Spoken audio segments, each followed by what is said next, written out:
ഇന്ന് രാവിലെ നന്ന ലേറ്റായിട്ടാണ് എഴുന്നേച്ചിട്ടുണ്ടായിരുന്നത്. ഇന്നലെ ആയിരുന്നു OTTയിൽ ഒബ്സഷൻ റിലീസായത് മൂവി, നമ്മൾ പ്രേതപ്പട. അപ്പോൾ അത് കണ്ടു തീർക്കാണ്ട് ഒരു രക്ഷയുമില്ല.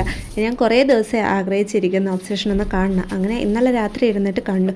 അതുകൊണ്ട് തന്നെ ഉറങ്ങാൻ ലേറ്റ് ആയതുകൊണ്ട് തന്നെ രാവിലെ എഴുന്നേൽക്കാനും ലേറ്റായി. പിന്നെ രാവിലത്തെ ഫുഡ് ബ്രേക്ക്ഫാസ്റ്റ് കഴിച്ചത് 1 മണിക്കും.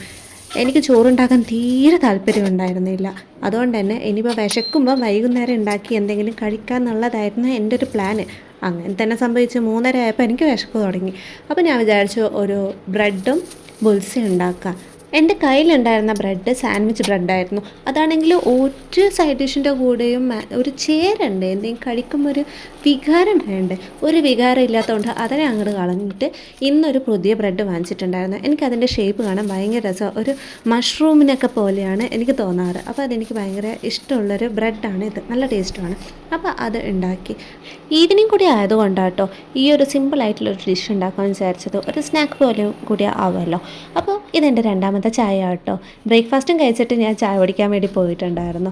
അപ്പം ഇത് രണ്ടാമത്തെ ചായ ഉണ്ട്. ഞാൻ ഉണ്ടാക്കിയത് കൊണ്ട് പറയല്ല, അടിപൊളി ടേസ്റ്റ് ആയിരുന്നു. നിങ്ങൾ സിമ്പിളൊന്നും നോക്കണ്ട, നമ്മുടെ കൈപ്പുണ്യം നോക്കിയാൽ മതി, നല്ല അടിപൊളിയായിരുന്നു. പിന്നെ എൻ്റെ ചാനൽ സബ്സ്ക്രൈബ് ചെയ്യാത്തവരുണ്ടെങ്കിൽ ഒന്ന് സബ്സ്ക്രൈബ് ചെയ്ത് സപ്പോർട്ട് ചെയ്യുക. ബൈ.